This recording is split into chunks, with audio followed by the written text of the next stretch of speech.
Let the battle begin! And that's going to be a 4-man mosh pit with the Ring of Frost connecting huge. This is actually going to be the big showdown. And that's a triple kill. A huge flame strike going on to everybody. Here's the Riptire onto DiMaggio. DiMaggio is in trouble. We might have a comeback for the ages. It's very close. This boss is not even dead, but 65% of the core here. This could be game.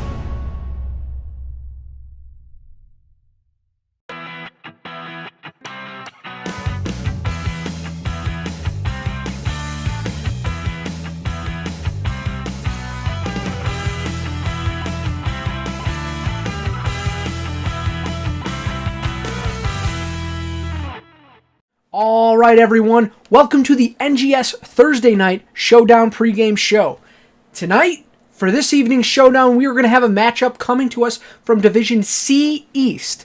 If you take a look at the standings, it's a pretty spicy division. So what do you say we get ready for some Heroes of the Storm? I'm, of course, your esteemed host, Turd Herder, and tonight we'll be bringing you an inside look into our featured matchup for this Thursday night. It's going to feature ReGen Red versus UARK Esports. As always, to help us out, we're going to have two extremely talented analysts. Covering ReGen Red will be our lead analyst, Arthanow, and covering UARK Esports will be our head caster, Jason. Without further ado, let's kick things off with an interview with RePsychic, the captain of ReGen Red. Take it away, Arthanow. Hello and welcome to Thursday Night Showdown. I am the head analyst Arthanaw, and I am here with the captain of ReGen, Color Shade Red, RePsychic. How are you doing, RePsychic? All right. How are we tonight? Not too bad. I'm excited for this game. We got ReGen Red versus UARK Esports in a pretty tight division. I mean, you guys are one map difference in the standings, I believe, and that's fighting for second seed. First seed. You guys are pretty up there in the division, so I expect this to be a pretty good match. So, what do you think about your opponents, UARK? You know, it's funny. We've been discussing. My team and I have been discussing various, pretty much every team in the division to this day, and both teams that we've played already and played in the future, or have yet to play, rather. But yeah, we've been checking out UARK, and we've got to say that, they're a solid team.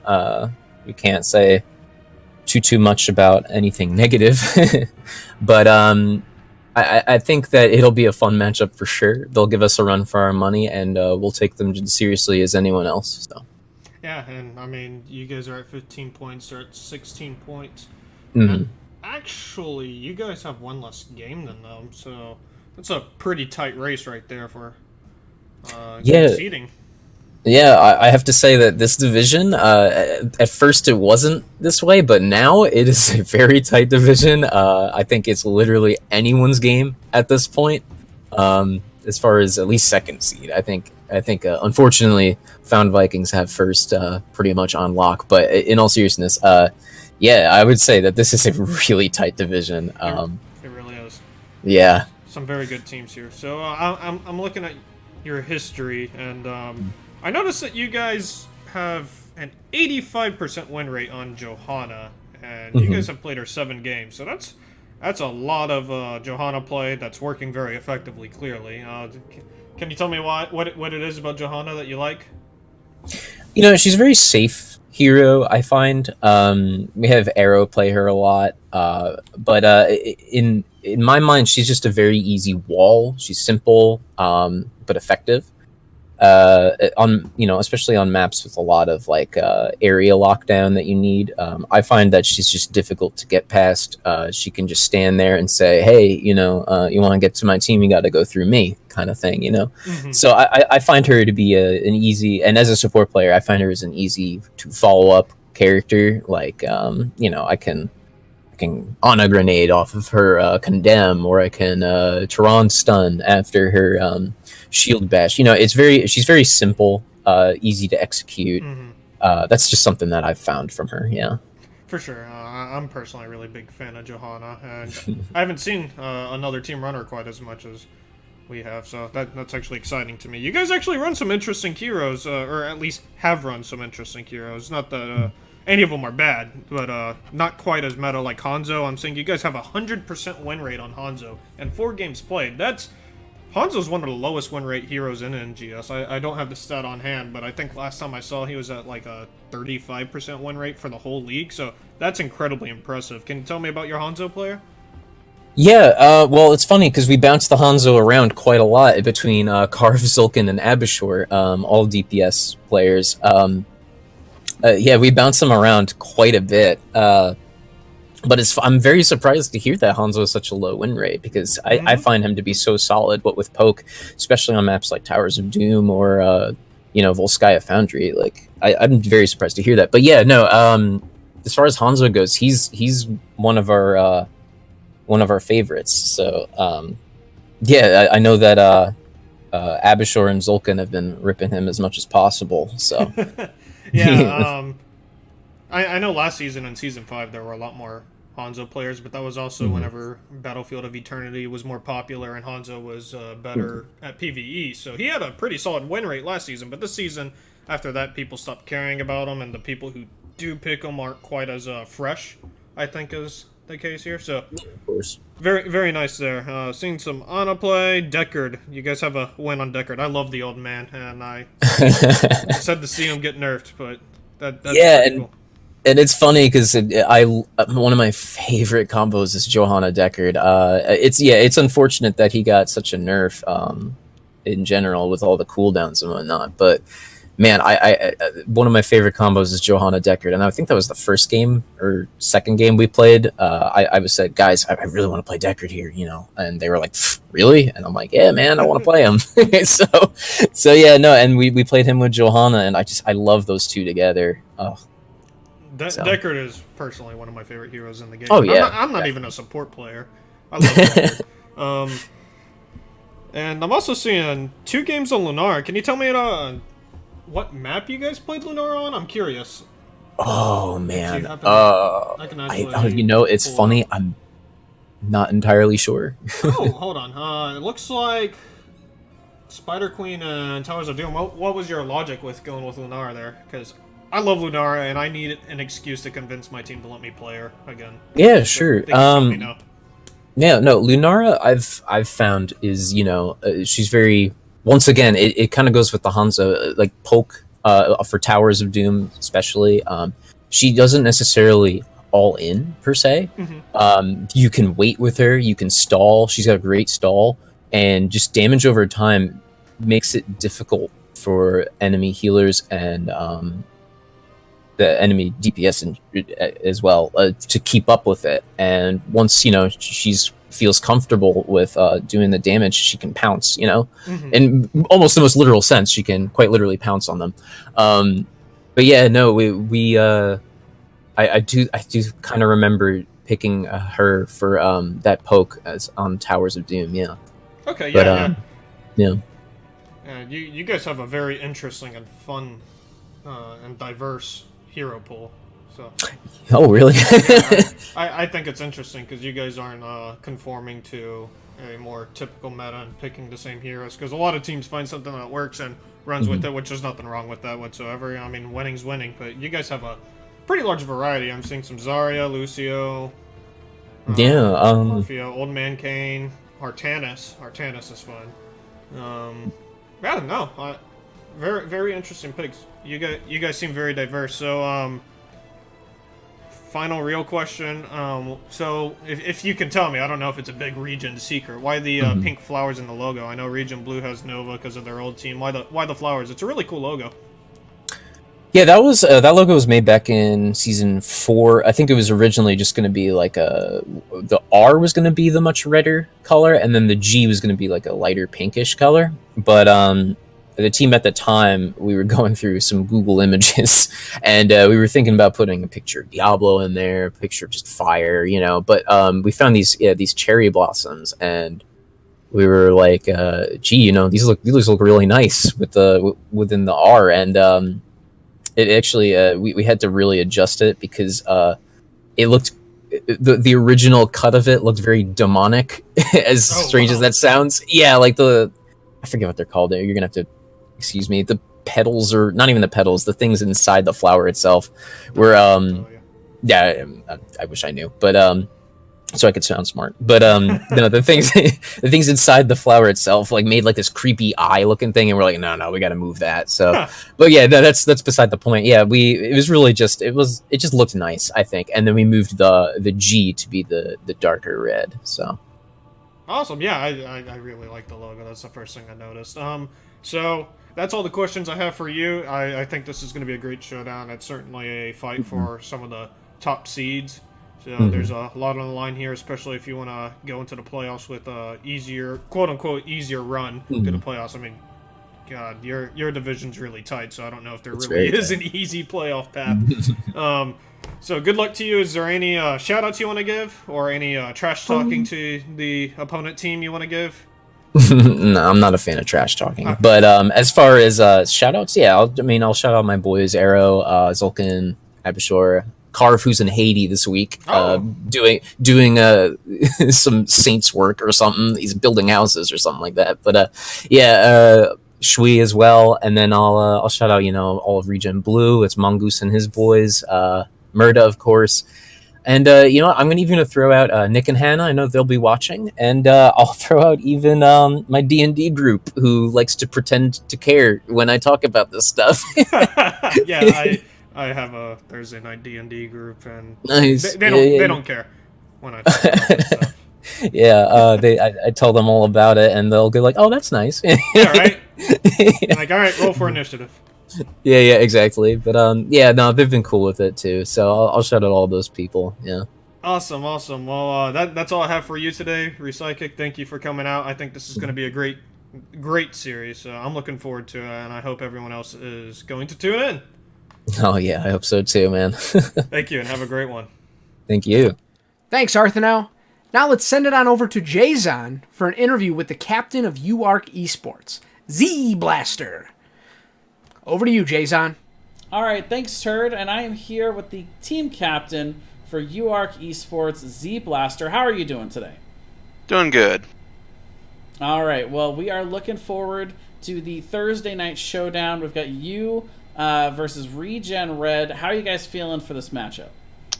We're feeling a little tense, but we've been warming up, we've been practicing, we've been going to all our games, and I think we're feeling ready for it.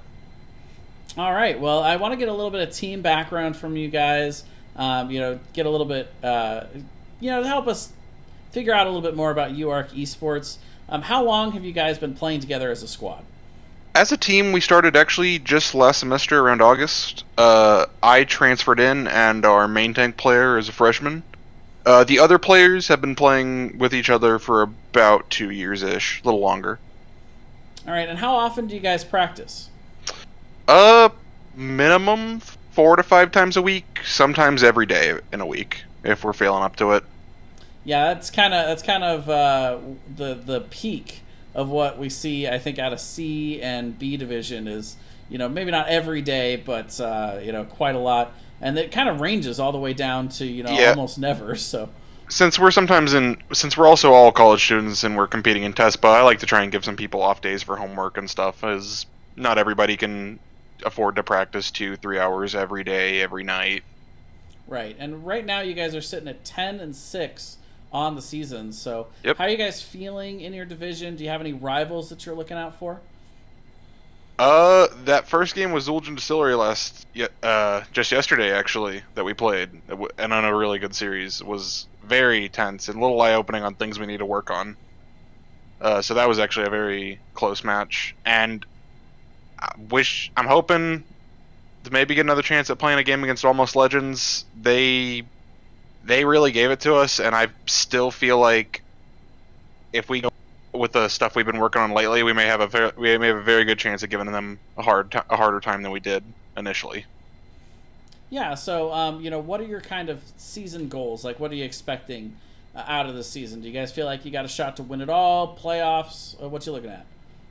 I think for playoffs, if we can make top 4, I'd be happy, but we're going to shoot for it all. I mean, we're currently in 5th place, and between the other 2 games we have this week, we could be in top 4 by the end of the week.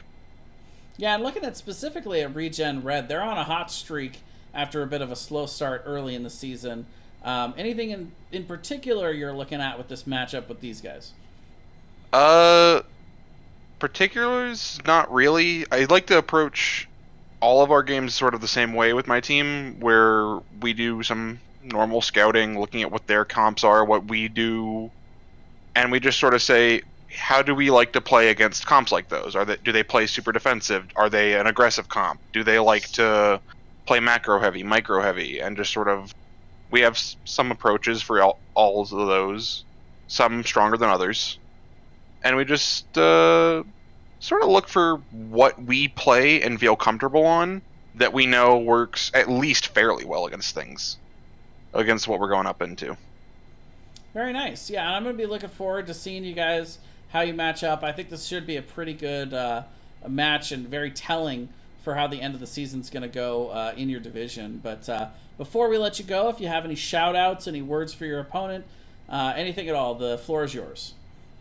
First and foremost, shout-outs to the entirety of my team for giving it their all in every match we go for, and to our coach, Celeb TV Met, who has been helping us a lot with working on strats on particular maps and how to play good macro and how to push your advantage.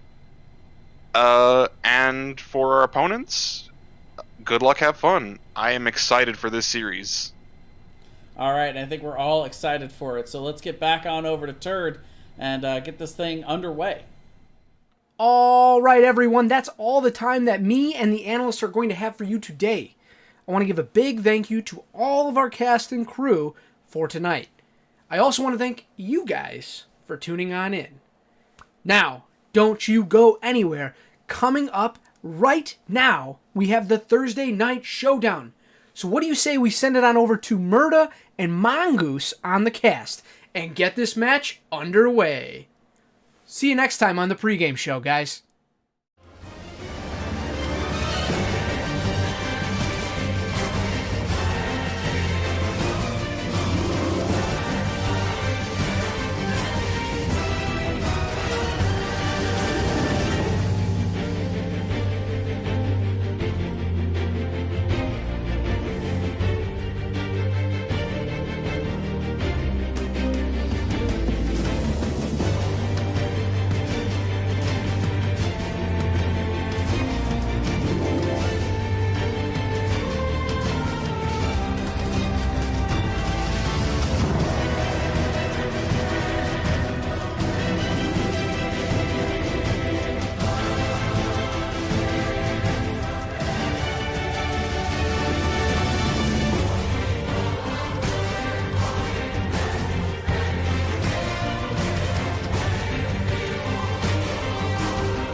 Let the battle begin! And that's going to be a 4-man mosh pit with the Ring of Frost connecting huge. This is actually going to be the big showdown. And that's a triple kill. A huge flame strike going on to everybody. Here's the Riptire onto DiMaggio. DiMaggio's in trouble. We might have a comeback for the ages. It's very close. This boss is not even dead, but 65% of the core here. This could be game.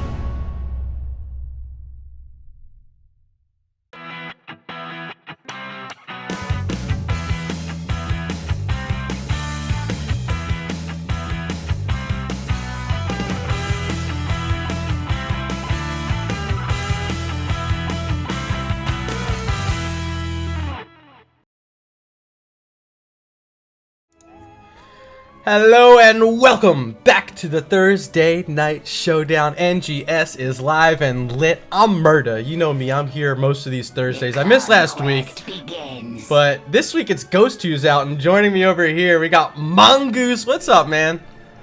Doing great, man. This is really shaping up to be a pretty epic matchup, actually, between these two teams. Should be a lot of fun.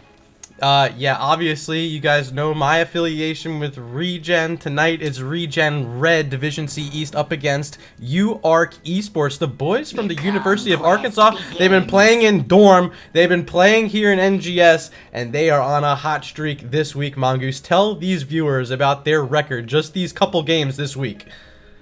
2 matches, 2 other matches. So they're playing triple this week. A 2-0 victory against Wood League, a 2-1 victory against Zul'jin Distillery. Going back to last week, a 2-0 victory. So 6-1 in their last 3 matches, skyrocketing up the C West standings. They are one of 1, 2, 3, 4 teams within 1 point of second placed C East.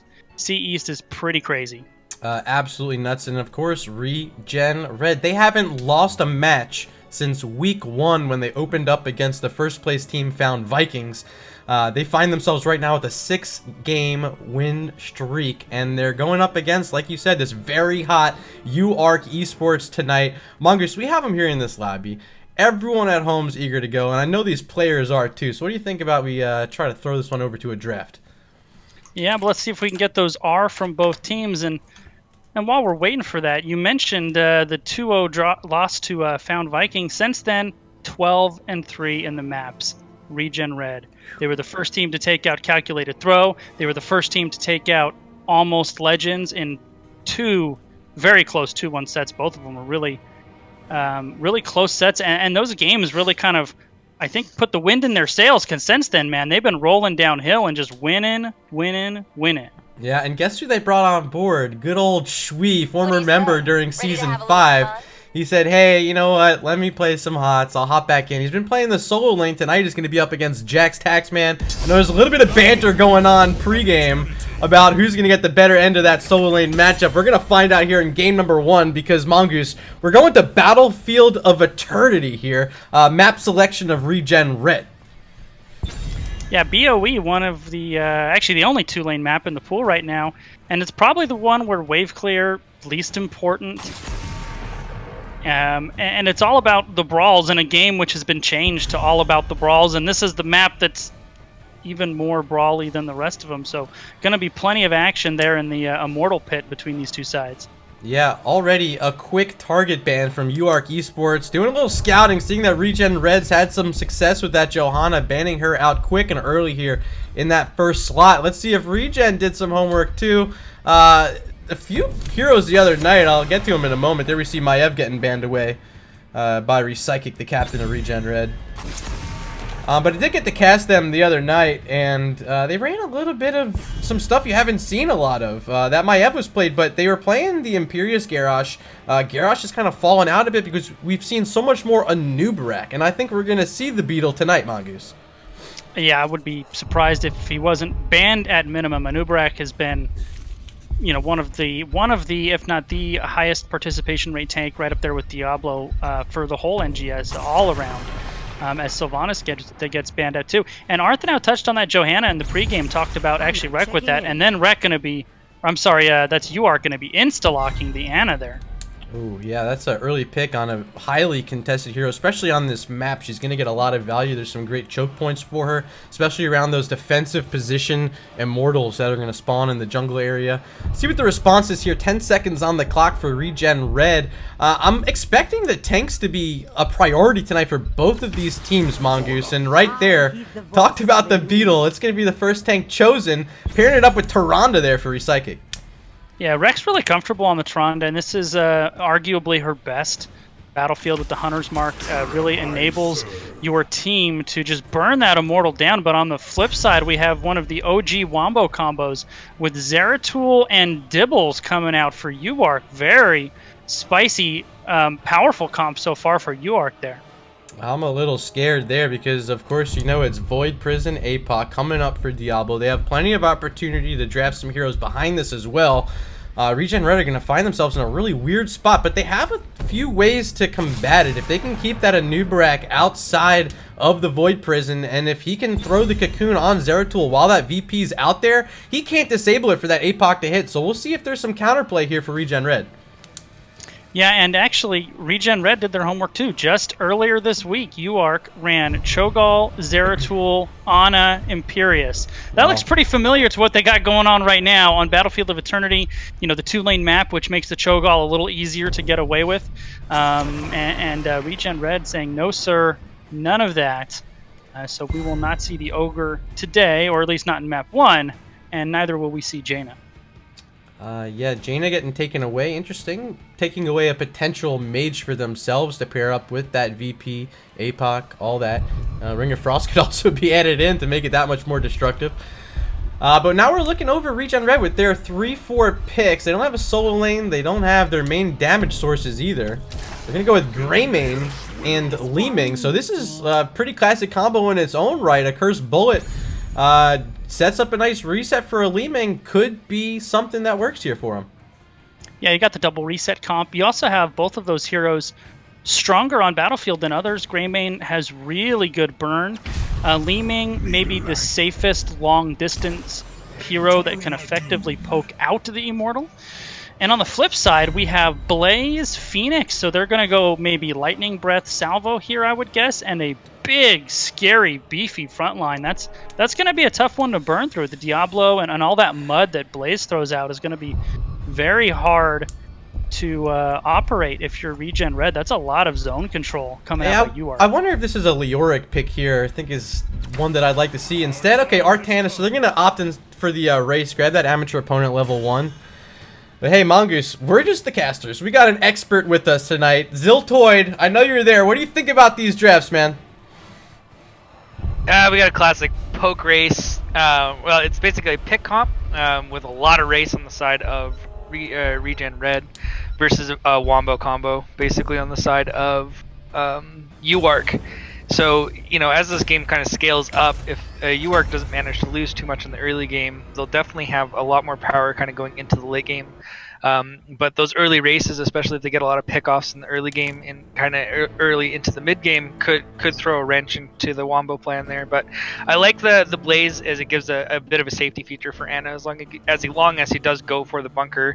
So we'll have to see how that plays out. I think Burden of Execution is probably going to be on the side of UARK, though, to be able to win this game. Yeah, absolutely. Gotta agree with you. You see that they have the heroics that they're waiting to grab at level 10. The VP, the APOC, if that is going to be their choice, they have to wait. But they also pick up that Phoenix late in the draft, which makes me wonder. It could be Lightning Breath Purification Salvo, which also in its own right, a fantastic synergy. I don't know which way they're going to go. I'd assume it's going to be the VP APOC, but only time will tell, Mongoose.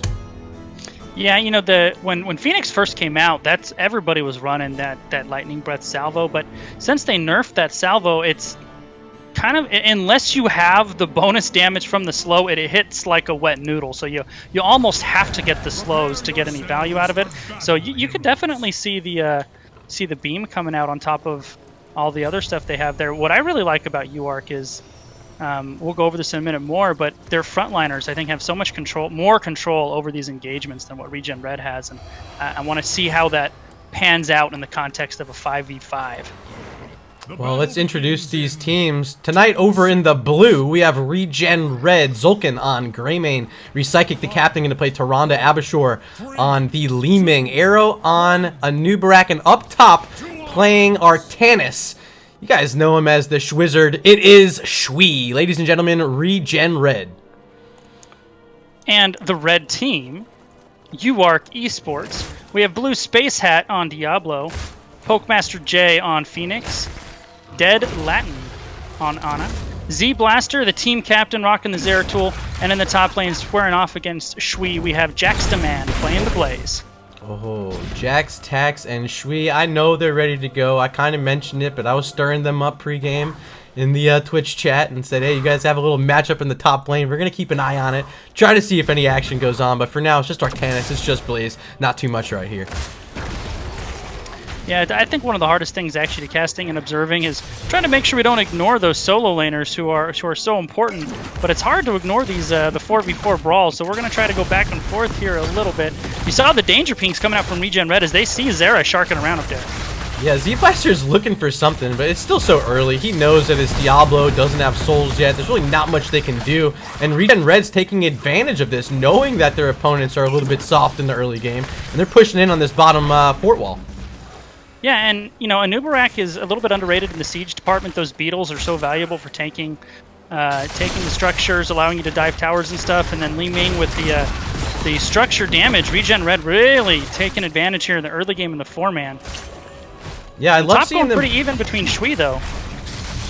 Yeah, let's poke back in up top. It is a Shui Jax Taxman battle still going on here, and it's still you know, fairly high health pools, fairly high mana pools, but this campus here might become interesting. See if anyone wants to make the first move there, but without much help until the Zeratul shows up, or looks like Phoenix is also going to rotate to help on this camp. Z-Blaster taking too much damage from the puppies in here. But until someone rotates up top, Mongoose, I don't think we're going to see any blood there.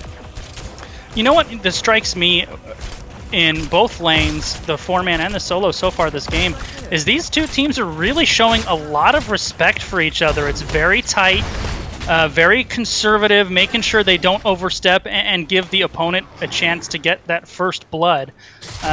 Very cautious out of both sides. So we see Dead Latin holding on to that bruiser camp, gonna wait at least one more second. There's the announcement. We'll see how long they actually want to hold it, but on the other side, ReGen Red finally getting to work on their own bruiser camp. There's Greymane and Tyrande comboing up for that one. Yeah, we didn't talk about it in the pregame, but Greymane also a really good Merc burner, and ReGen Red taking advantage of that in the early going. They actually secure 2 mercenary camps in the bottom lane. One is gonna need to be cleared out by a UARK here. Let's look up top, because Greymane's moving up this way where Blaze is at. They still got to clear up that camp, but no, they're just going to stay on the Immortal, get to burning. And like you mentioned, Hunter's Mark giving them quite the push right now. Still no one from UARK has transferred over to the Blue Immortal for any damage. That's something UARK cannot do. The two sides in the burn department is really one-sided. ReGen Red's burn is much better. UARK tried to stay bottom to clear that out and then realized halftime was already over. Now they're moving in to defend this early Immortal. Sleep Dart onto Greymane, Shadow Charge, Overpower, Jet Propulsion. Zulkin is in trouble, and he will be first blood over to UARK. Yeah, Arrow tried coming on the backside with that Burrow Charge, but it wasn't enough to shut down that fantastic engagement from Diablo and Blaze, setting up the damage that came on the backside of it. So still 5 more seconds for Greymane. ReGen Red still trying to move in here. Arrow's in big trouble, and the Beetle's down. That's the second kill of the game now for UARK Esports. They're in advantage here, but they still haven't moved over to the Immortal Mongoose. Yeah, Phoenix actually did break away from that, but to go clear out the Merc camp, now he is on the Immortal burn. This is kind of what I was worried about when I saw these drafts. There's so much control from the front line of UARK Esports, and you saw it in both of those kills. They're just kind of body slamming whoever it is for ReGen Red around, putting them where they want them to be and finishing them off. Yeah, here comes a UARK rejoining the team. Greymane's going to jump in deep. The bug slowed by that oil slick in the back. As I think that's enough, yeah, to scare away UARK Esports, and ReGen Red finally, after losing 2 heroes, will go ahead and grab that first Immortal. Yeah, the burn on ReGen Red is so good. Even losing the 2 heroics and you know, having all that time and control of the middle for UARK just wasn't enough. The lead was so profound after the halftime. They just kind of waltzed back in with the short death timers to finish that thing up. Level 7 is achieved for UARK. I'm going to throw those talents up on your screen right now. Still see this grenade build so frequently from Ana players, and it seems to be working thus far. Engagements with the stack the way it was worked out for them. With this Immortal just now getting a shield deplete, it's going to step into melee range and should allow enough time here and enough space for Phoenix to clear this up. But otherwise, they don't really have a lot of counter siege here. The Phoenix needs to put himself in a vulnerable spot, as does the Zeratul. So there's a fort down early, Mongoose. Yeah, one of actually their better tools for the counter siege is Blaze, who is of course forced to go in the other lane and deal with the off soak. So in these situations where they're not in the 5s, I think you're going to see ReGen Red excel. But when they get the Blaze and Diablo together, the whole dynamic between these two teams just completely changes. Yeah, Shui starting to sense that there might be some company coming down to the bottom lane. See if he wants to actually step in this bush. Zeratul's gonna be right on top of him. This is a horrible spot for Shui, but Z-Blaster not opting to pull the trigger there. Instead, they're just gonna go ahead and grab this Khazra camp down bottom. Yeah, and ReGen Red took the camp. They know Schweez has informed them of the presence of UARK, and they're really walking this camp in, starting to at least feign pressure on this top keep wall already. That was a big threat, and I didn't show it, but I saw on the minimap, just barely missing Zeratul was that Owl cross map from Recycle, which would have stopped his Hearth here, but instead now he is back. They're trying to scare away ReGen, but yeah, that appears to be it. One level away for each of these teams. We're pretty close in XP, but first to level 9 is going to be UARK, and we should have our announcement for our second Immortals pretty soon. Yeah, any minute now. It's kind of the calm before the storm. Both these teams probably going to be hitting 10, I imagine, right at the beginning of the second objective phase here. And right back on that camp, it's going to be scouted out by Tyrande. There you see Z Blaster, Pokemaster J, and Dead Latin comboing up there. Still no one from ReGen's dropped back to their Bruiser. A little late here this time is Zulkin, but they're going to bring more damage this time with the Gleaming, and should be enough to get them in the next 13 seconds before this Immortal spawns. Yeah, this time though, I would be surprised if UARK was quite so late to the party on the Immortal. They saw how quickly you burned it, and you can see on the minimap, they're already in position. They don't want that halftime to go away uncontested yet again. Yeah, this is not a very easy spot to defend here, especially up against the Leeming. Now you see Abashur playing very safe. We'll see if he can get in this Bruiser position and throw some orbs in. But he won't have time, because just like that, Arrow is stuck. A fantastic engagement from Diablo over the wall, but he's going to be countered off. That's Ana down. Even though this bunker's here, she wasn't able to hop inside. Purification salvo? Negative. Yes. Now the whole time, Murda, Artanis was not here. That was actually a 5v4 that kind of ReGen Red let happen there. Yeah, and now finally showing up is Shui. There's going to be the APOC, not enough to stun him. Shui's still walking away. He should survive. Full strength, though. Here we go. Greymane back on the map. Ana respawned as well, and we're not even at halftime yet. These teams are playing very defensive. At least UARK is. Yeah, they're playing very defensive until Blaze and Diablo combo onto somebody. Web Wrap goes onto Diablo. ReGen Red going aggro, not able to catch anybody and capitalize on that cocoon, though. Expect a re-engage from UARK. Yeah, here comes a fight, though. Finally, Burrow charge in was a new Barak. But there's a VP on the backside, and Zulkin, he's not in the VP! He destroys Zeratul. First kill of the game that really mattered for ReGen Red. They're going to be able to push in and finish what they started, because halftime was achieved when it was in that left position. Here's the new Barak trying to get back on top, but might be in trouble again, Mongoose. Yeah, that Shadow Charge from Diablo, I think, might have saved Arrow. He actually charged him out of Immortal Stun. If he left Arrow right there, he was going to eat that Immortal Stun, likely in range of all of UARK's damage, may have gone down. But ReGen Red, bruised and battered, but still alive and securing the second objective. Yeah, they were so close to not finishing it there. They finally were able to find Abashur and Avenue to get that final missile in to finish him off. So second objective in a row for ReGen Red. This one a little healthier than the first, Mongoose. What's your projection? Are we going to a keep wall here? Really depends on what they decide to do with that other hero, Blaze. In the past couple scenarios went off lane, but this time he's on his way down here, and the oil slicks and the fires and everything that Blaze offers as a big swap onto Phoenix, but able to teleport away to safety, at least in safety until the Lunar Flare hits. Starfall on top, Phoenix still getting away. Cocoon onto the Diablo. UARK trying to disengage and save Diablo. I don't know if they can do both. Oh, Shui missing the swap. That would have been big. There's the Burrow Charge. There's the Tyrande stun as well with the Lunar Flare, but still not enough. This Immortal, however, has made it to the keep wall, Mongoose. Still got some health on it, so I'm expecting these towers to go down. Maybe a little bit of damage on the keep itself. Yeah, I think they'll probably just poke a little bit. There's a 3-man VP. There's the APOC. Only catches 2, but Jet Propulsion on top. Phoenix damage. Purification salvo. Zulkin in trouble.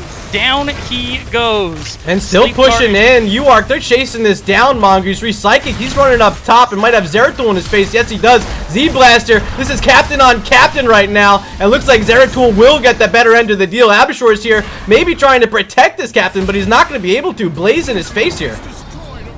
Yeah, ReGen, I was going to say, I wonder how hard they're going to press. They might overstay.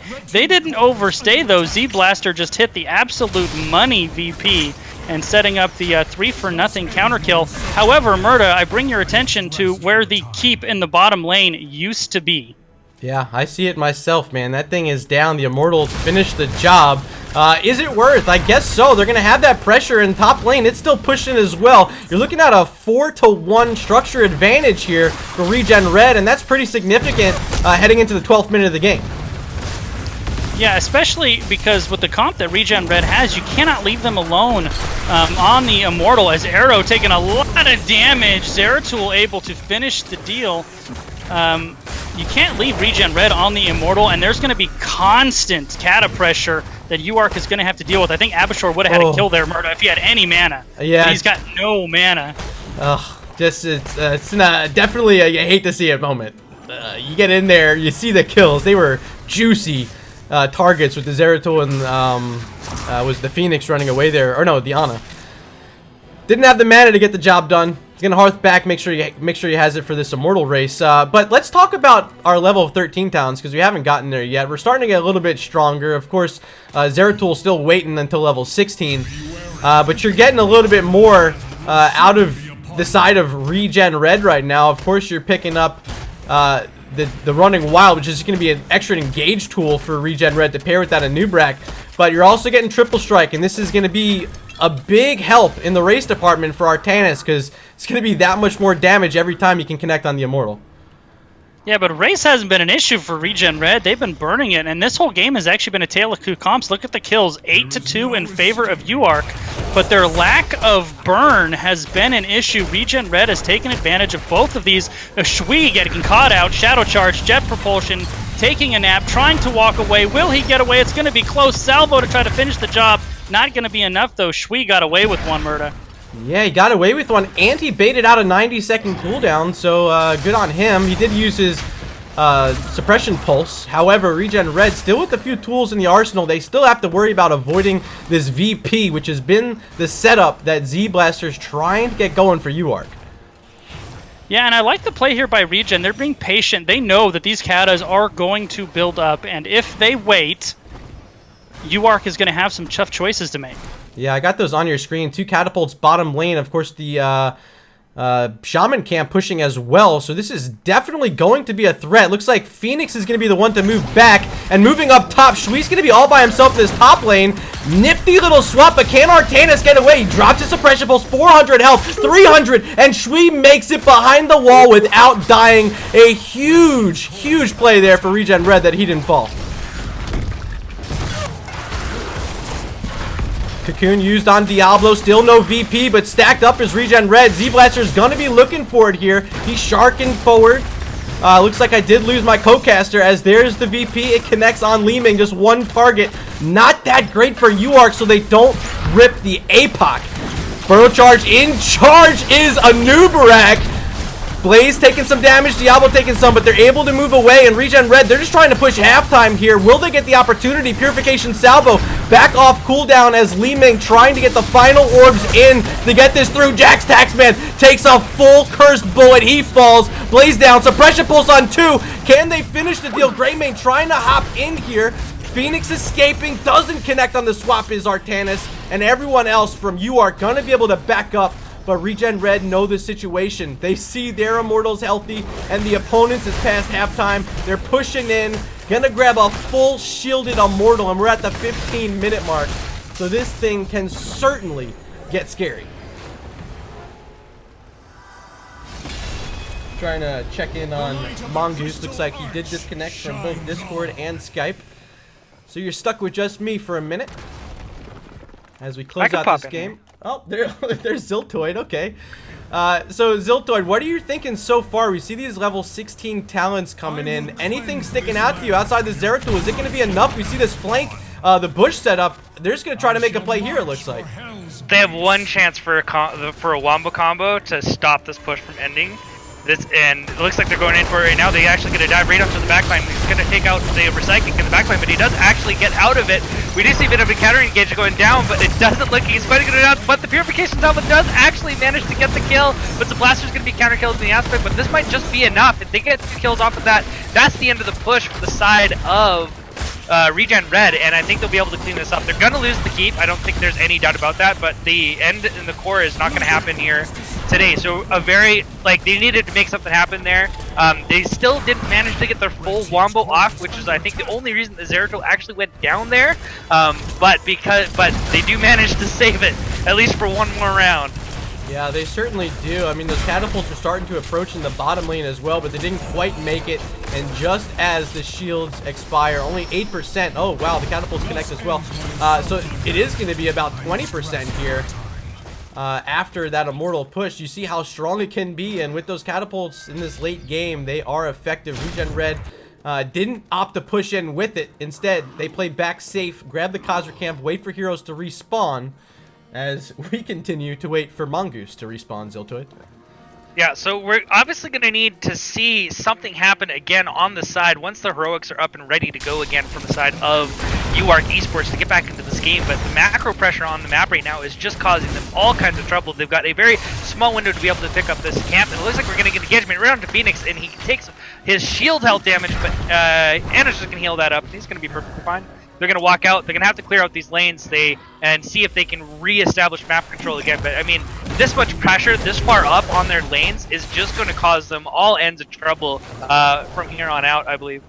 Yeah, I'm curious to see what these bruiser camps are going to end up having happen to them. ReGen Red very close to this one. They're going to scout it and move in, maybe trying to take this away, which is a big power play here for them.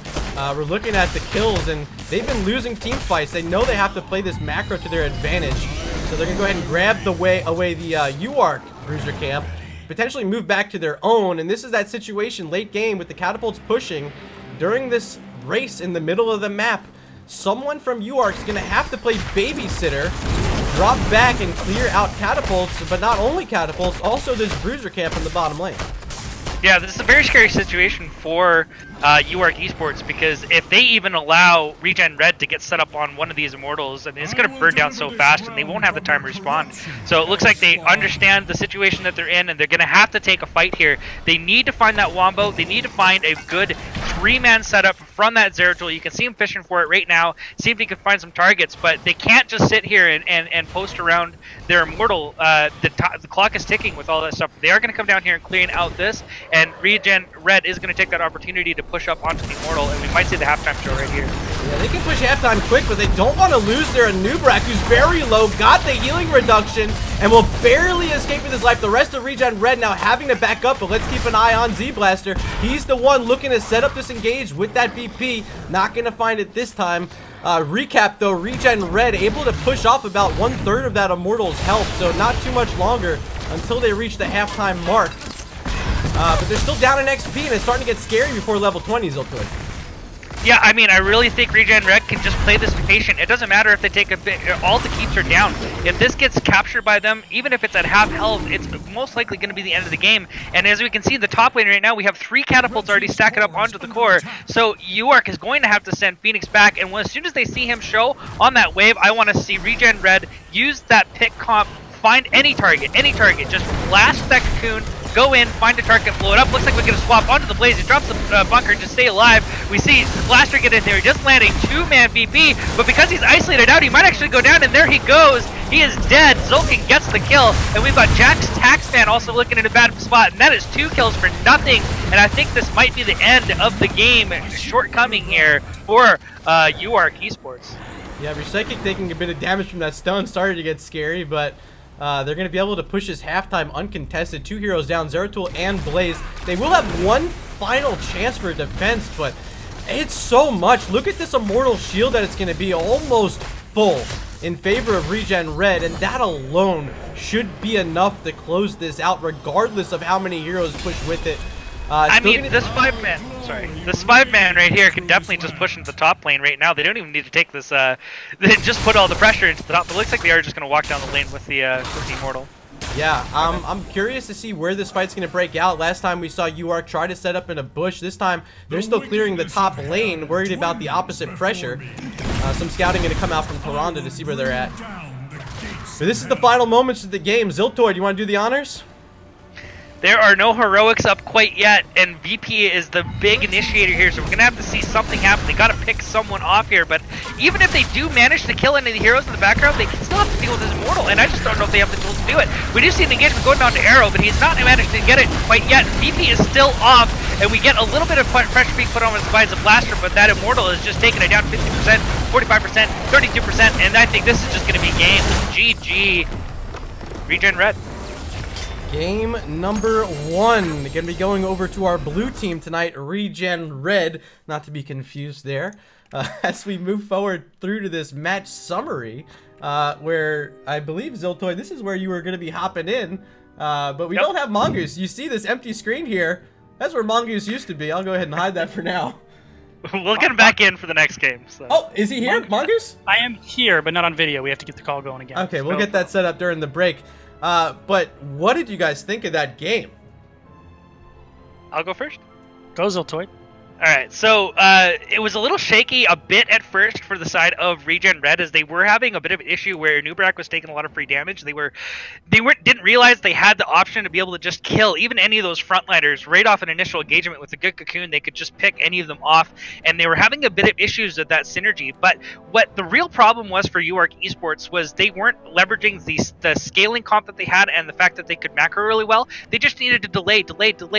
Even if they lost a couple of the first Immortals, and they delayed it into the late game without losing any keeps, I honestly think that they would have been able to launch off a couple really good wombo combos and just turn that game around. And the other problem is the only time we saw the full wombo combo come out was on an Immortal defense, and they needed to be able to fire that off on an actual Immortal contestant, and I think that is exactly what put them behind. So despite the fact that they got the kills they needed, they were losing so hard on the rest of the map that it just wasn't matter, because they were never going to win the Immortal objective in just a flat race.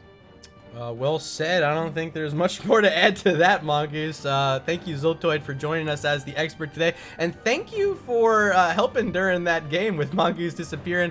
We'll definitely be hearing more from you throughout the rest of this match. So, viewers, we're going to take a short break. We're going to be gone for about 2 minutes. We're going to set up our next map, and we'll be back with more ReGen Red versus UARK Esports.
And we're back.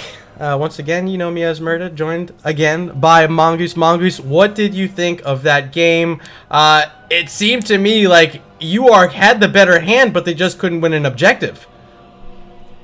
Yeah, UARK, the team fight was there. In the 5-on-5s that game had, it was UARK controlled most of them.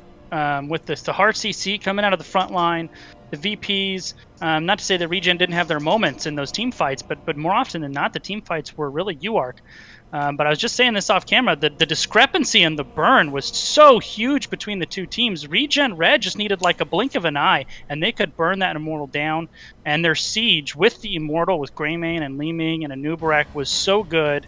And the anti-siege from UARK was so limited that all of those objectives just got maximum value. And it really made the decisions for UARK very tough. They were all, once they fell behind, they never had good decisions to make. They were only bad ones. Absolutely. I'm going to check if our team's ready to go. But we're moving on, viewers, to Tomb of the Spider Queen. This is, again, the map selection of ReGen Red. UARK opting for that first pick twice tonight. They won the coin flip and made that decision as well. They banned away an Infernal Shrines map. ReGen Red had banned out Alterac Pass. So here we are, moving on to Tomb of the Spider Queen. And Mongoose, you expecting anything different out of these teams? Of course, that first map, you saw ReGen Red focus on the objective with their draft. They're going to have to play something different because it's not as easy to do that here on Tomb of the Spider Queen. Well, I will say, first of all, I realized you have glasses and I don't have them, but I'm going to use my daughter's. Yes! We're going to go. There we go. But if Johanna was banned out in Game 1, she is going to get banned out on Tomb. Absolutely. Yeah. Get Johanna. This is Johanna's best map, and if they're target banning Johanna away from ReGen Red, this is certainly the map to do it on. They also banned out a Hanzo. I don't think he's going to see as much play on here, but he's also one of those heroes that can be really annoying in the defense of those egg spawns. So maybe still a ban option here for UARK, even though it's not Battlefield of Eternity. Yeah, Hanzo is one of the heroes that with the scatter arrow, and even the sonic arrow is just so annoying trying to stop the turn-ins, man. On the channeling target, yeah. Yeah, for sure. So that could be an option, but he's not... Yeah, there it is. There's no way Johanna was getting through. So let's see if ReGen changes up their bans a little bit, or is it going to be Maev again? I think they go ahead and just take away the Zeratul, just remove that, and maybe remove the Maev as well if they're scared of that, because this is a great map for her. But that, you saw they tried to pull out the VP, and if they had concern of it being the reason they were losing team fights, maybe they got to think about banning it here. Yeah, Zeratul, in my opinion, is actually going to be Syl, first one, but he's one of about 3 or 4 heroes in the game that if you know the other team plays them, you almost have to ban them. Jaina coming out for UARK. You know, the Maev and the Zeratul are a couple of those heroes that can hard carry when played well. And you know if the other team has it in their toolbox, it's got to at least be in the back of your head. Yeah, so I'm sitting here looking at the bans we've had on some of these assassins, Sylvanas and now Jaina we see. I'm wondering what direction UARK's going to want to go. Maybe this is where they pull out their Cho'Gall. They did it on Dragonshire against Zul'jin Distillery on Monday. This is one of those maps where Cho'Gall could be a problem. We do see finally that Zeratul being banned away. So Maev is still an option, but Ana's still the first pick here for UARK. Yeah, Ana's really strong and does open up the door for that Cho'Gall with it. The nano boosted Cho'Gall is pretty good. So if that's something they wanted to do, they could. But I think if you're UARK and that's the direction you want to go in, you don't want to do it before the mid ban. And I think if ReGen starts smelling it, they're not going to let it go past. So I don't see it coming just for that reason. Speaking of Maev, though, Murda, Garrosh and Maev going from low CC frontline to all CC frontline, ReGen Red. Yeah, that's going to be Zul'jin picking up the Maev. He's been playing this hero in recent weeks, been doing really well on her. They're pulling out the Garrosh, maybe a bit risky taking it this early. Doesn't have a lot of wave clear, but he does have a fantastic engagement tool. He does provide a lot with this Maev, can shut some stuff down. But here's going to be the counter attempt with the Anubarak and Hanzo. I'm still smelling fish here with the Cho'Gall. You take the Cocoon away now from ReGen Red with that Anubarak pick. We'll see if they're smelling what we're smelling, Mongoose. Yeah, although the Cocoon isn't there, they do have the alternate Cocoon that Maev boasts with the... Containment Disc, of course. The Containment Disc, thank you. Yeah, so that is still there. And I think that Jaina ban maybe kind of made ReGen Red really like that Garrosh without that soft counter there, but they just want no part of that Cho'Gall, and I don't blame them. A well-played Cho'Gall is just a a little bit infuriating to be honest. It's I really mean, annoying. I don't know what ReGen Red watched, but if they watched that match on Monday, it was a Cho'Gall that absolutely dominated in what was a game number 3 up against Zul'jin Distillery. They just were able to push down Dragonshire so fast. I think it was like a 13-minute game, and they won it really easily. So Cho banned out twice tonight. It does not surprise me at all from ReGen Red. Yeah, and the Tehran ban coming out from UARK, going to keep Wreck off of the Tyrande, which actually goes really well with the Starfall on top of the Warden's Cage and the Lunar Flare with the Garrosh, so that makes sense. But you know what else goes really well with the Warden's Cage, Murda? It's a Malfurion and a Kael'thas. I was gonna mention, I figured after that Jaina ban, we'd probably see a Kael'thas in this draft, and it's gonna be ReGen Red who pick up Kael'thas, and this is going to be a lot of siege damage again. And look on the other side, are they building enough here with the Hanzo, or do they need to add another piece in? But UARK in game number 1, they didn't have a lot of siege, didn't have a lot of counter siege to deal with the Immortal. This time they're going to use the Orphea to try to help out. Is that enough? This is double range. Let's go back to our expert tonight, Ziltoid. What are you thinking here as we see this last pick coming in from ReGen Red? I'm really liking UARK's draft. It has a lot of tools to deal with this, and whenever you run a Maiev Garrosh combination, communication has to be key with anyone on that execution. If they're disjointed at all, which I saw a little bit of that actually happening in the early game, where the front line was a little bit disjointed from the rest of the team, we might be seeing a bit of failed engages coming out from ReGen Red. So they're really going to have to work hard to not give enough away and get good picks off throughout the game to be able to establish a lead into this. Whereas I feel like with Bunker, with Orphea AoE damage, with Hanzo, and with the Nubrak with his Cocoon, there's a lot of answers on the side of UARK Esports to deal with what ReGen Red is coming out with. I'm going to give it to them. Yeah, Mongoose, I mean, again, guys at home, I'm really not trying to be biased here, but I do like what ReGen Red were able to pick up. They have a lot of CC with this Garrosh taunt. They got the Maiev Warden's Cage. They even have that Entomb from Leoric. There's every single hero on the side of ReGen Red has some way to stall the advancement of UARK Esports. Mongoose, what are your thoughts right here? If Maiev, played by Zul'jin, can get down that money Warden's Cage, it's going to be a hard time for UARK. On the flip side, though, I really liked what we saw from the front line in that game 1 with UARK. Blaze and Diablo were really on the same page. They really staggered their CC well, isolated out their target. I think we're going to see a Garrosh eat that Cocoon, and then we're going to see a Nubrak and Blaze try to roll over the rest of that team. And I don't know if ReGen Red has the tools to quite deal with that kind of engagement if it's executed properly. So the comp-out answer is it really comes down to which team executes with the tools that they're given better. All right, so it's time to introduce these teams, and over on the left-hand side in the blue tonight, we got the Captain Repsychic on Malfuri and Abashur on Kael'thas. Zul'jin playing Maiev, Leoric going to be played by Shui, and last but not least, it's Arrow, the newest moderator to Nexus Gaming Series on Garrosh. Ladies and gentlemen, ReGen Red. And UARK Esports in the red trunks trying to force a Game 3. Blue Space Hat on a Nubrak, Pokemaster J on Hanzo, Z Blaster on Orphea, Dead Latin on Anna, and in the bot lane, Jaxtaman back on Blaze. Blaze the play again here from Jax Taxman, and this time he's going to be up against Leoric, which I thought maybe would have been a good option for ReGen Red in game number 1. Instead, they went with that Artanis, and maybe ended up being the better pick, Mongoose, because of how much he was able to provide during that burn on the Immortal. But we're seeing a similar theme here with the early game wave clear advantage in favor of ReGen Red. They're going to find Hanzo inside of the roots, and this is first blood if they can finish it. Yes, they will. Just 50 seconds in, ReGen Red on the board early. Yeah, that was a clinic on how to stagger your CC there, and it was a little bit unorthodox too, but the pull kind of baited the Hanzo back. He walked right into the lawn from Malfurion, and once he was on that with the rest of ReGen Red on the way, Hanzo was pretty donezo. I'm trying to highlight down here in the bottom that Shui has reduced Blaze's health considerably, but we also are going to be seeing right next to it Orphea sneaking by both of them and going to be working on this camp. I missed that up top. It looks like Ana fell. Second kill of the game for ReGen Red. Mongoose, were you able to catch that one?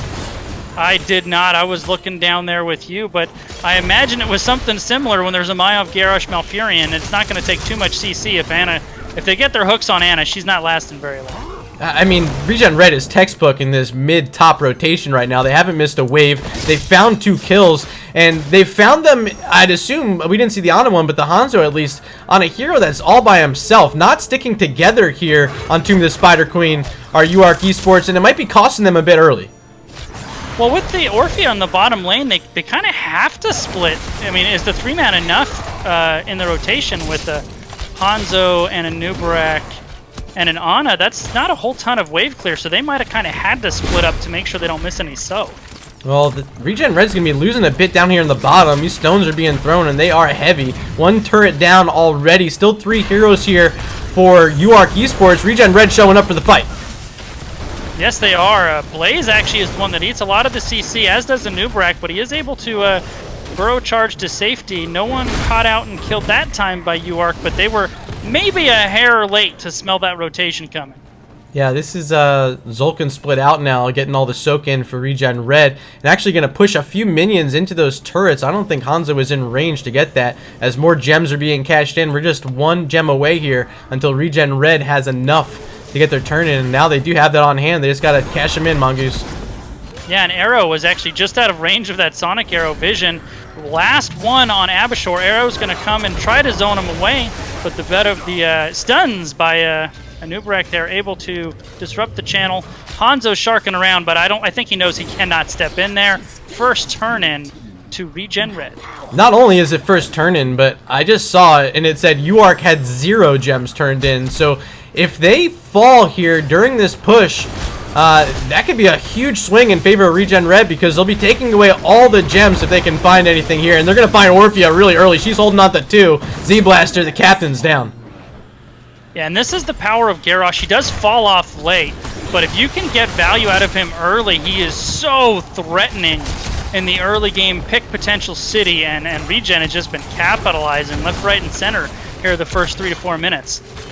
Yeah, they've done a fantastic job, but I want to also credit what I'm seeing out of Pokemaster Jay here. He's being a huge harassment tool from UARK Esports, playing as Hanzo, pushing everyone back. You see these health bars pretty low, and once Orphea shows up, this could be trouble for ReGen.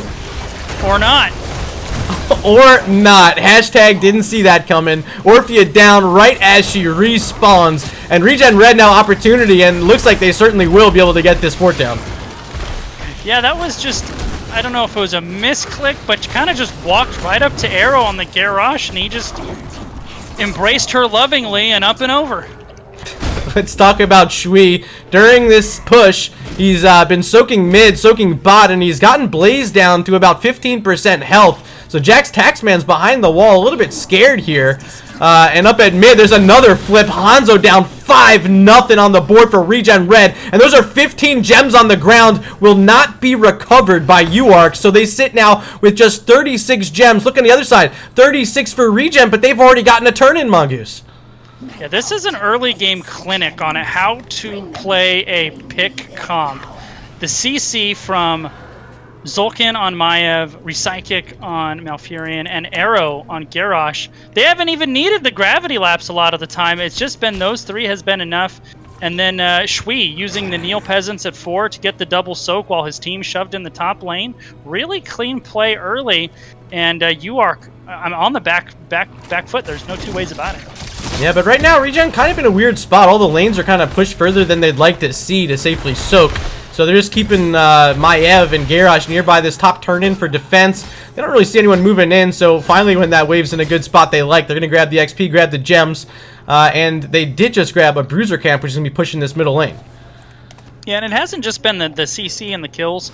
To my knowledge, ReGen hasn't missed any soak either. They've been really clean about making sure they're catching these waves as well. And that you can't understate how valuable that is. Yeah, I put it up on the screen right now, and it is about a 1,400 XP differential just on the minions alone that ReGen have been able to out-soak their opponents. Now they might find Jax Taxman. Is there an Entomb available at level 10? They might need to use it. Actually, they don't, because the flip, the roots, and the gravity lapse, 29 gems just fell out of the hands of Blaze in the bottom lane, Mongoose. Yeah, the picks are just brutal. And Blaze is usually a pretty safe hero, but if you saw, I'm not sure how long you were on him, he actually used a lot of his cooldowns to get away from Leoric right before the rest of ReGen Red arrived. So when they got there, he had no tools left to get himself out of trouble. Oh man, you really just don't see this often. 2 turn-ins before 1 gem was turned in from their opponents. ReGen Red pushing in, are even going to get this siege camp down bottom. I want to say thank you for the bits. Lexia coming in with 69 bits again. Appreciate you being here. Appreciate all our viewers tonight. But Mongoose, what do we see down bottom? This is level 10 advantage and the second objective of the game with the siege camp. This could be a keep wall. Yeah, if I'm ReGen Red, that's what I'm targeting. You're going to put Garrosh in the bush to protect the flank. Because you know UARK is going to get here first, but it looks like instead they are going to go aggro and try to catch UARK pre-10. Smart play. I actually really like it. Zulkin's going to lead the way. He's going to find a few. There's the Warden's cage. Now showing up's arrow. He should have a taunt. He does. Big silence from Recycling with the roots as well. They pick off Ana. They pick off the Blaze as well. A double kill for ReGen Red. Objective still pushing Mongoose. And look at how close they were to 10. They literally just got it. The call, the timing of that was perfect. Arrow and Zulkin are absolutely flexing, setting up these kills. Z-Blaster's in trouble. Does eat the Umbral Bind and the toss. 15 and more the gems. Groundbreaker. Oh my goodness. And a noob just got scared off by Maiev. Only gets 5 of them back. But those 5 will definitely help as we watch this keep falling low, and there's a lot of siege here for ReGen Red. That's going to be the first keep of the game. Yeah, you know, Murda, as game 1 went, there was nothing I saw in game 1 that would lead me to believe that this is how game 2 would go. But we are at level 10, and those heroic talents might be a difference maker here for UARK. They pick up the Dragon's Arrow. Of course, they got that nano boost with the Orphea. Could be pretty devastating here if UARK can pull it off. Big Entomb connecting on a few with the taunt. The roots are there, and is going to be the Phoenix. A lot of damage coming out, but the bunker played by Blaze going to keep some members alive, Mongoose. Yeah, they actually cocooned the Malfurion to try to stop the Twilight Dream. Rek was stepping in for it, but it is a 2 for 2, a huge bloodbath here. Zulkin now running for his life. That went better for ReGen than I thought it would, to be honest. When I saw the cocoon go on to Recyclic, who was looking for the huge Twilight Dream, that was such a big play coming out by UARK, but they still only get the 2-2 split for it. Let's look at the timer at the top of our screen, viewers. 9 minutes and 22 seconds. Still 0 gems have been turned in the entire game for UARK Esports, who are currently only holding on to 38. Not even enough for that first objective. It is going to be very tough for them to find gems and find ways to protect these lanes. They don't have any forts, and one of their keeps are down. This boss is going to be wide open if they show too deep in the lane. Yeah, despite that nice engagement, my caster math tells me this is 136 gems to 0 turned into this game. Wow. Bottom keep is down. All 3 forts for UARK are down. 11 kills to 2. UARK is bottled up in their own base. ReGen can kind of do whatever they want, to be honest. I'm curious why they're not opting for the boss, or at least playing a bit closer to it. They have vision down bottom where Blaze is poking out. They should see the rest of the heroes at mid. Instead, they're going to play a little bit slower. They're going to play it safe around the turn-in points, grab a bruiser camp, and just continue playing the XP lead that they have right now, which is only getting bigger because of the structural advantage. Yeah, and actually, you can see UARK in the top lane. They're thinking boss. The only answer I have is ReGen's boss burn is not particularly good. Maybe they're worried about how long it would take them to burn it. But you see UARK, they just Sonic Arrow. They know they're not there. But the gems, they're almost there for ReGen Red. They're going to secure 2 Merc camps, including those Spell Armor ones here in the mid lane. And I think UARK, I imagine they're going to hunt for 13, and then you got to try to make something happen. You can only hang out in your base for so long. Yeah, and it's only 1 more level until ReGen Red's at level 16. As Leoric's going to try to scramble to turn in 10 more gems down bottom. They're finding themselves closer and closer to their 3rd turn into the game. Abishore going to check that boss and see no one from UARK's there either. Are they thinking about it? Now it looks like they might be thinking about it, Mongoose. Yeah, they're going to go ahead and pull this. Yeah, that was actually maybe the long play. They get both mercenary camps, forcing UARK to respawn. They all show on the map, and they rotate up to boss as a team. And you can see it. UARK is going to be here too late because of the pressure they had to deal with. The cat is in the bot lane. UARK has sensed it, though, and they're going to go ahead and counter boss with a free turn-in. Yeah, but, I mean, is this a waste of gems? Because the top lane is now going to be neutralized. Look at mid and bot. They're all the way back at keep walls with Merc camps still in each of the lanes. And also, look at level 16. It's about to click in right now for ReGen Red. Yeah, I mean, I guess the answer is you're hoping the Web Weavers will help you defend the other 2 lanes so you can turn in boss. They really didn't have a good play. If I'm the shot caller, my play is find 13 and find ReGen Red. We need to make something happen because that's the only way they're getting back in this game. It can't be with passive play. They have to make something happen. Well, Ball's pushing in, looking for the second keep of the game. Webweaver in the top lane, almost destroyed here. And ReGen Red looking healthy. They have their level 16 talents, and they miss an Entomb. Shui not going to connect there, but this keeps so low. Ball's still healthy. It's going down, Mongoose. That's number 2 in the game here for ReGen Red. I don't think Shui missed with the Entomb. I think he put it right where he wanted it. Just completely zoned away the defense and ensured that keep went down. Yeah, so maybe a smart play as we're seeing more pulls in from Maiev. They're going to find the Blaze with the Gravity Lapse and finally throw down that Warden's Cage Phoenix combo. A huge silence. Going to negate the bunker and Blaze is down. It's a double kill. A Nubarak falls too. And ReGen Red now moving on to the core. 13 minutes into Tomb of the Spider Queen. Looking to close out the series, but a great defense so far from Pokemaster J. Trying to keep UARK Esports in this one, Mongoose. Yeah, with Kael'thas down, though, I don't know that they have the damage, question mark. Arrow low, down he goes. Yeah, ReGen is going to have to pull back. But despite that, still about, 50-ish% on core. Good play by Repsychic there, actually, to sacrifice himself to make sure they don't stagger even more. But what do you do if you're UARK, Murdo? What's the call right now? I don't know. They're going to have some time on the map. Maybe go ahead and take away this top fort. Get some sort of structure in. You don't have gems on hand. And I don't want to see them try to chase down a Maiev. She's kind of slippery. Could be a waste of their time. Oh, wait. Zulkin going to be caught by a sleep dart here, Mongoose. Yeah, it's a waste of their time unless that happens. Wow. Perfect sleep dart by Dead Latin. An absolute stud on Ana, just destroying Zulkin that time. Caught himself sticking a little bit far out near that turn-in, and maybe wrong place at the wrong time as his team's respawning. He's going to be in base for another 30. Yeah, kind of a little bit unlucky. Maybe too far out as well. You're the only one left. You should probably be having a sandwich by your keeps and waiting for your boys to come up. And also, he was holding out the 14 gems, which wasn't the full turn-in needed, but it was a lot, and would have put them pretty close to getting the rest of it in. They're only 19 away as we speak right now. But Leoric, the only one holding out the gems, going to have to Wraith walk away from that engagement attempt. Good job by Shui to escape. Yeah, and I don't really want to see ReGen hang out here until Maiev gets back up. You could end up getting baited into a 5v4. There they back up after Shui gets those gems in.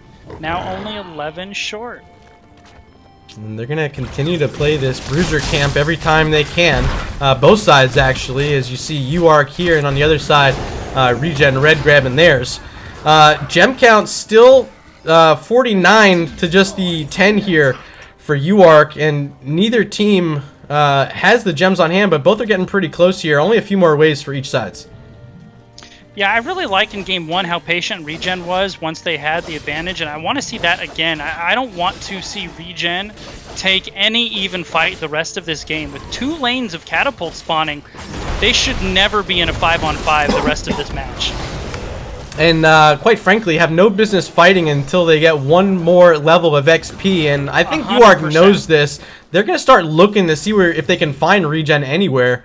As ReGen's looking for a turn-in down bottom, I don't know if they're going to be able to get Shui in time because UARK started that channel first. And yeah, oh wait, okay. Don't listen to your casters. ReGen Red grabs the Web Weavers. Yeah, caster mass notoriously bad.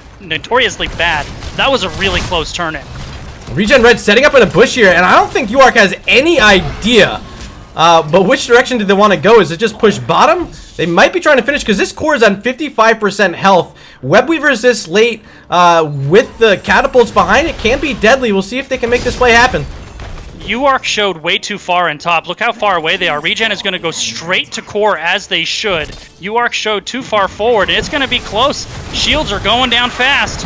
Phoenix dropped as well. There's going to be that endless chomping of Orphea, but it's going to be too little, too late. And it looks like ReGen Red are going to pick up the 2-0 domination over a very hotly contested Division C East opponent. Yeah, and a red-hot team coming in. UARK had been on a spree coming in, but that last core call there, once UARK showed that far forward, ReGen knew they had the game won. Garrosh stepped way up and just deterred them coming out of the Hall of Storms, threw them back in, plus the Warden's Cage. UARK had no chance to defend there because they showed so far forward. So we've been joined all night by our expert here, Ziltoid, in the chat. What were your thoughts during game number 2? Looked like a completely different story to me, Z. Yeah, absolutely. So, like, first thing to point out is that the comfortability, it seems, for Arrow on Garrosh versus his Nubrak was quite a bit of a different story. And they controlled vision really, really well. And that was kind of the downfall, I would say, on the side of UARK Esports, is that Nubrak, while a particularly safe hero, I feel, into a Garrosh, especially with an Ana, because you got a lot of ways to stop his ability to engage upon you, really didn't take any opportunities to control vision. So Arrow was just free to punish any type of bad positioning from the squishy backline, and he did so in spades throughout the first 5 minutes of the game. And that really cost UARK Esports in a lot of situations when they started to make more desperate plays, which then in turn also turned into bad positioning and then more pickoffs. So we just kind of saw that cycle going on for the first 5-10 minutes of the game.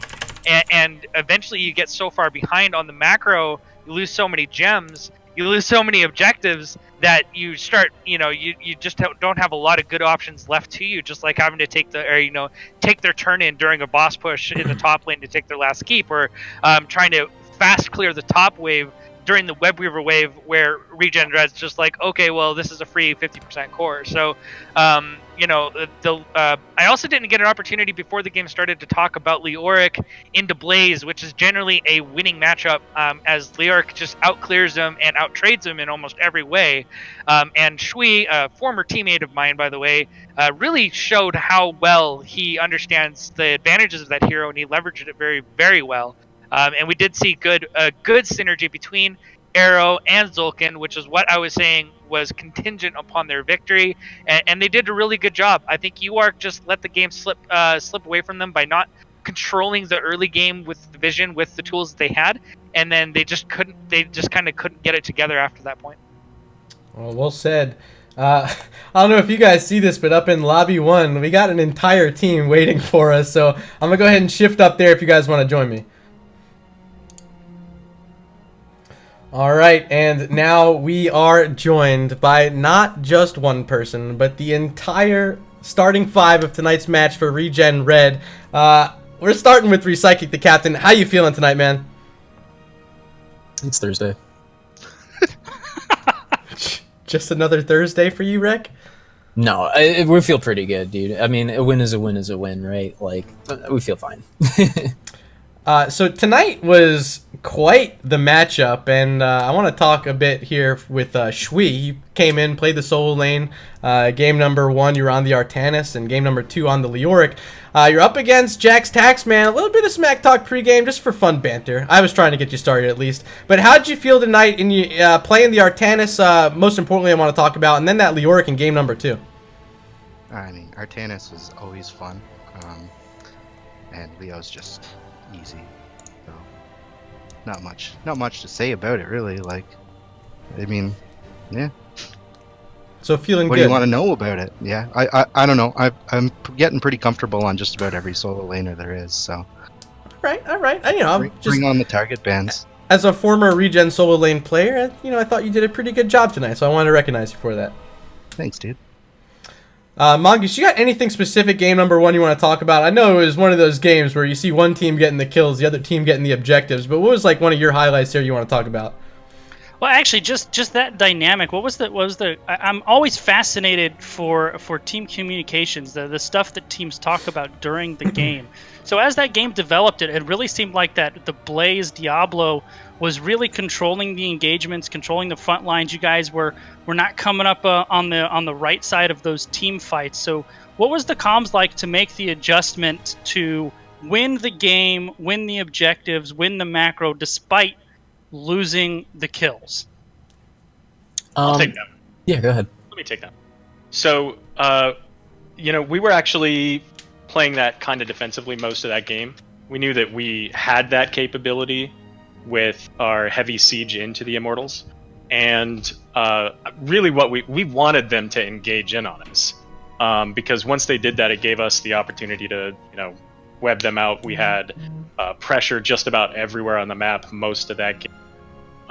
And so it really gave us the opportunity to CC chain them, Greymane blow them up, and instead of engaging into them where there was a lot of potential for Ana to negate our healing, or Diablo to stun me into a wall, which he was really happy to do oftentimes, it gave us the chance to basically counter them by doing it. And we could slow play it. We had the damage, we had the map control throughout almost that entire game. And yeah, there were plenty of times during the racing phase where they had to send Phoenix back to clear up catapults, and you guys took advantage of it every single time, moved in, tried to take those fights, and for me, that's what started really setting it up. The first Immortal, you guys played it really well. The second few, you just were able to be patient, and that was able to let you play it well. And I thought, executed perfectly. Perfective? That's not a word, Murdo. What are you doing here? But I thought it was well timed, well thought out, and very patient play out of you guys. And I think in both of those games we multiple times, you asked about comms, multiple times we said, we can wait, we can be patient. In fact, in the Tomb game, there was, 60 seconds that we just sat around while two people were getting a camp, just keeping an eye out what's going on. Yep. Super patient. We really wanted to be patient with this game, and it paid off. Yeah, I mean, this was a very strong UARK Esports. Game number 1, they slapped you guys around the map a little bit in terms of kills. They came out with that VP and the APOC from Diablo. But you guys seem to not worry. I know there was one where Zulkin, you made a play jumping on Zeratul when that VP was out. You ended up killing him, and I think it disrupted the rest of the engagement from the team. But anything you want to mention playing the Greymane tonight, and then game number 2, that Maiev? So game 1, I think the comp that we had allowed us to forfeit some of the team fights. I mean, if you noticed it, we got off to such a huge lead. We took a fort off first objective. You don't not always getting that. And then I think we had both keeps before Zeratul hit 13. I mean, it's no surprise that Zeratul takes off. So we told ourselves we want to draft an early game comp. And once we saw Zera, and I mean, with the siege potential, there was no question that we were going to just throw bodies with death timers short. We're just going to throw bodies at the objective. Death timers are short. We're going to be back at it. We're going to have time. We're going to have halftime. So it's okay to have a few early game deaths. And then, like you saw, we were able to just stall out the last few. It played right into our hand, right into our comp. So I think game 1 went, even though we died a lot, I think it went exactly how we planned it to be. Mongoose, we saw some fun stuff tonight in draft, you and I. Notably for me, the big boy Cho getting banned a couple times. Anything else stick out in draft that you wanted to mention these guys? Well, Rec talked about it with Arth in the pregame a little bit. I don't know how much you guys are going to get Johanna anymore. Although, I mean, after game 2, I don't know if teams are going to want to give Arrow Garrosh either. So I suppose you got to pick your poison. I guess it's time for a 4th ban phase. Yep. I think it might be. I mean, there's a lot of strong heroes, to be honest, and it would definitely make the meta a little bit spicier, an extra ban thrown in there somewhere. It'd be interesting, at least. But tonight we saw a player who hasn't had much playtime here on this roster since early in the season. You guys had Carve out in Haiti this week, building houses or hospitals and doing the Lord's work. But tonight you guys bring back Abishur, and he played a pretty mean Leeming in game number 1, sported the Kael'thas game number 2. Abishur, what are your thoughts on the matchup tonight? I might be muted. Yeah, so I play a little bit of Lei Ming in my own time. It definitely hurt that they banned out my Hanzo. I wasn't thrilled about that. But I'm pretty comfortable on the mages as well. I was really focused on the follow-up CC with the KT. We talked pregame about what that combo was going to look like and how we were going to chain it together. And I tried to execute that pretty well. I think it showed. Yeah, the Game 2 comp, you have the Garrosh. Of course, a lot of those initiations being led off by Zulkin playing the Maiev. But Arrow always there, flipping targets further back when they think they're escaping. They were right back in the middle of some red jerseys. But is this comp something you guys are trying to practice and pull out? Because it was quite the pick comp. Seemed to be executed early and often by you guys and seemed pretty well polished. What's the feel with this comp? Something you're going to pull out again later in the season? If we need to. Like, it's kind of like what Arthanel said. Like, we play a lot of heroes. We don't try to limit ourselves to just one thing. Some games we play super hardcore. Some games we play patient. Tonight was one of those. I'd like to say that we try to change things up, keep people on their toes, you know? Yeah, and I think we were just trying to. They wanted to play aggressive game one, and hats off. I think I died to more sleep darts than I ever want to count. But we tried to take their aggression and cut off the middle rotation with Maiev and Garrosh, and then with the follow up routes. Like, if you want the middle, come and fight for it. Like, that's kind of what that comp was screaming for. I'll poke some fun because you won the match, but that play on Maiev is going to make a not top 10 list somewhere on Nexus Edge. I hope so. Ziltoid, you've been our analyst tonight. Anything you want to ask these guys? So, I mean, talking about game one in particular, I think the only area you guys were impatient was probably right off the first Immortal, where you took a couple deaths you probably didn't even need to, as you kind of had the advantage. And as soon as they peeled off the Immortal to go start it yourself, you could just initiate on it. And I think you guys got a little disjointed there. But the funny thing is, after 10, I think that you're saying you're playing patient. Honestly, you could just, with the tools you had, web wrap one of the frontliners, just blow up their team. Well, you probably could have been a bit more aggressive. How do you feel about that? I can't disagree there, Ziltoid. What do you think, guys? So, you know, we definitely had some things that were a little bit different with how we were playing tonight. You know, Abba's gotten, I think, 7 games in now, so about half of the matches that we've played. Carve with the other half, and so some of that comes into play when, you know, we're playing with slightly different roster, slightly different heroes in some cases. And yeah, absolutely, the blow up was there. That was talked about at the very beginning of the game, you know, as the match is loading in. But again, it made it so that we were engaging. If one thing wasn't there, then we missed an opportunity, whereas if they engaged into us, it was much easier to make sure that we hit everything that we wanted to on the person that we wanted to, and finish that fight. So 100% agree with you that aggression could have led to you know, a more a greater exclamation mark on those team fights. But for what we were going for and where we were at that point, I think we did it the way that we needed to. Yeah, I feel like if they had played their composition properly, where they macroed and played a bit more patient and didn't give you those opportunities, I'd feel like your guys' approach to the play was correct for sure. But they were on your side of the map so often. But I'm just like, web wrap them and just go, guys, just kill them. And a lot of those times where you were standing there, I felt Arrow was getting picked, you know, just getting his health bar really low. And I think you're right there. Just like you said, maybe it felt like in game one, especially in contrast to game two, there was a bit of a comfortability difference there. Whereas like game two, you know, your guys' play and understanding how to use the Garrosh and find those picks and advantages was significantly better. I mean, those first 5 minutes were completely dominated with Arrow going, oh, look, here's a squishy. Oh, here's another one. Oh, there you go.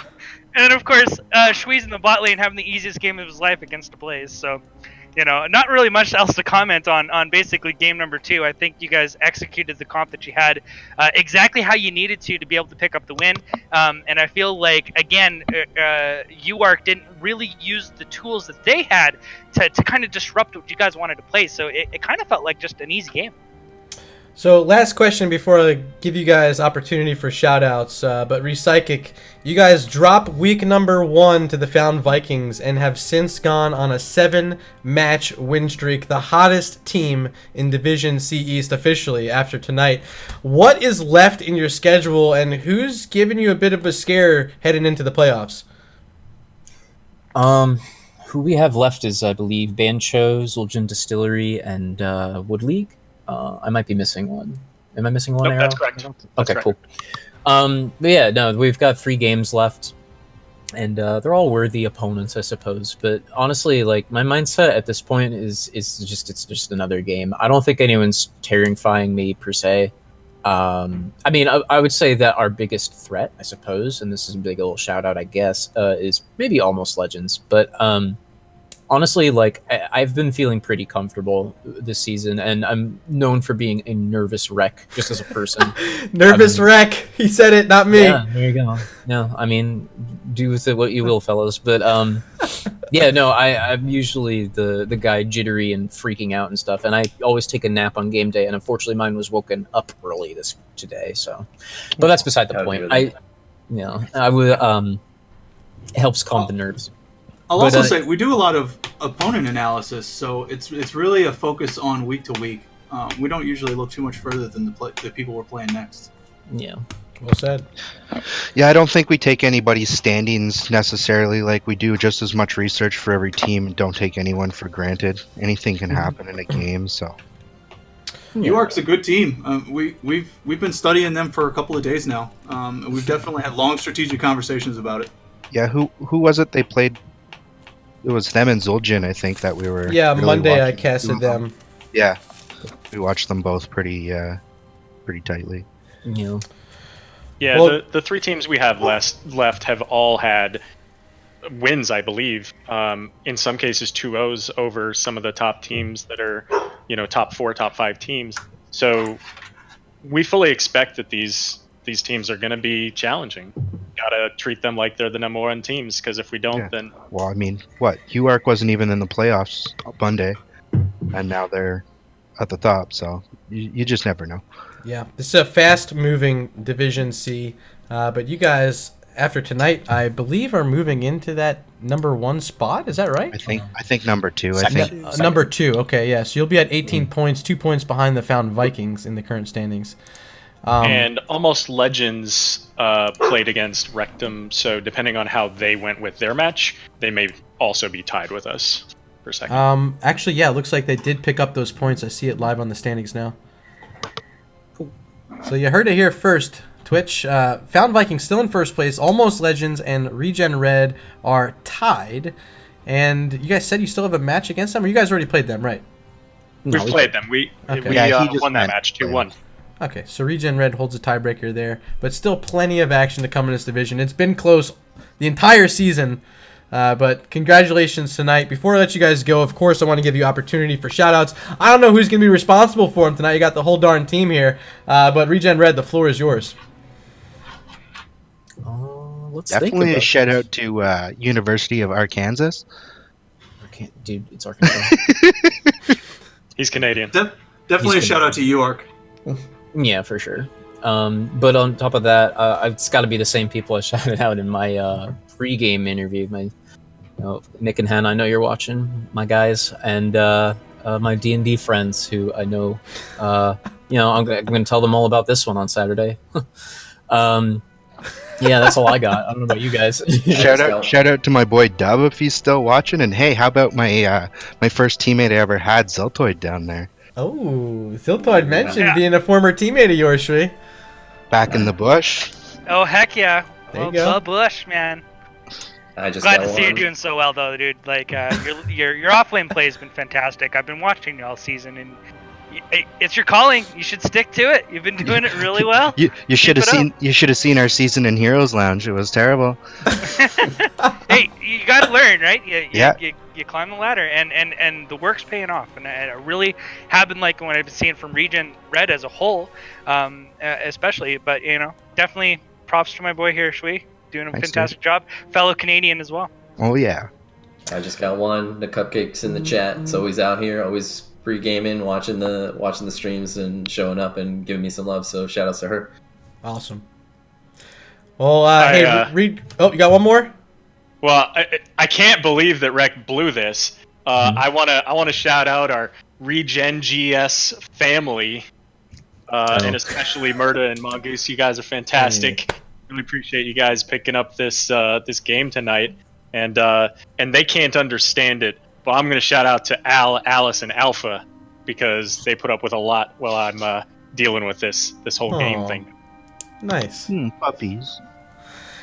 All right, Regen Red, one final congratulations from Mongoose, Ziltoid, and myself. But Twitch chat, that's going to do it for tonight. Unfortunately, just the 2 games. It went quick. Regen Red able to take the domination, and they're going to take the 3 points in the set. Before we go, though, Ziltoid, you are our analyst tonight. Let the viewers know where they can find you around the interwebs. Right now, twitch.tv/Ziltoid. I'm also at PS Ziltoid at Darth Zindi on Twitter. I know it's a little weird, but anyways, that's what it is. But also catch us. Definitely watch the weekly show Nexus Edge that I do as a panelist on there. We like to showcase a lot of teams and kind of do a lot for the community, at least from an analyst and a statistic perspective. So if you guys want to catch that show, please do. And then I also have my Nexpert series that I've been doing recently, where I bring on kind of majority, I hope, Div S level players to come in and kind of explain heroes or maps and things like that, and give a little bit more in-depth, a deep dive for the community. So just catch up on the shows. It's all going to be on the NGS YouTube channel, and of course I cast as well on my Twitch. So just catch me there. Awesome. And Mongoose, a lot of fun having you fill in tonight for Ghost Dunk. Tremendous job. You're still wearing your daughter's shades, and I got to give you respect for that. But before we go, Mongoose, let the viewers know where they can find you. Twitch.tv mongoose_22. But most importantly, Monday, we have a Monday night showdown. Myself and Baja, the most beard for your money in the Nexus, will be on the Monday night showdown. And not only do we have the most beard, but we have the matchup of the last 2 Division B East finals. Gilly Shark and Hodis, maybe the best rivalry in NGS, have the regular season matchup. Gilly Shark has been absolutely on fire. Hodis going strong as well, more in the middle of the pack, but looking to climb. These 2 teams know each other really, really well. Should be a lot of fun. So right back here on the NGS Twitch channel, Monday at 6 o'clock, Baja and myself. 6 o'clock Pacific. That's correct. 9 o'clock Eastern. For those of you keeping track at home, big matchup there for Kagakiri. Got Jinxie Cat over on Gilly Shark. And, Hodis, they've been one of those teams that are at the top of the standings every season. This season, a bit of struggle for them, but they're looking to get back to work, and just a perfect team, the opportunity they have on Monday to really take one off a division leader. Yeah, it's a little bit of a flip the script, because in past seasons it's been Hodis who's been like number 1 or 2 in B East, and Gilly Shark is always hovering around 4 or 5, and then Gilly Shark gets red hot in the finals and catches Hodis in the B East finals. But this season the script has kind of flipped. It's been Gilly Shark that's red hot, and Hodis kind of sharking around the mid pack. So should be a fun one. Awesome. And hey, Twitch chat, you guys know me. I'm Murda. Of course, you can find me over on the NGS Discord. And you can also find me on Twitter, at MurdaRG, listed right here below. There's Mongoose over there on that side if you want to still follow him on Twitter. Also on Twitch, twitch.tv/MurdaRG. I'm on YouTube. Go over there, hit the subscribe button on YouTube. If you want to say thanks to casters like me and Mongoose, the number one thing you can do is just go and hit like on every single thing you find with our names on it. Doesn't take anything more than that. We're not asking for your money. Just hit the like button. It helps a lot, and it helps spread the word of Amateur Hots to more people around the internet. But hey, that's it for tonight. Mongoose, any final thoughts before we shut this thing down? Come tune in Monday night. It's going to be a lot of fun. Look forward to it. All right, guys. We hope to see you there. That's it for tonight. I'm Mongoose. I'm Murda. That's Mongoose. We were joined by Ziltoid. Thank you to ReGen Red for the interview, and congratulations on your victory tonight. We will see you guys on Monday. Thanks, guys.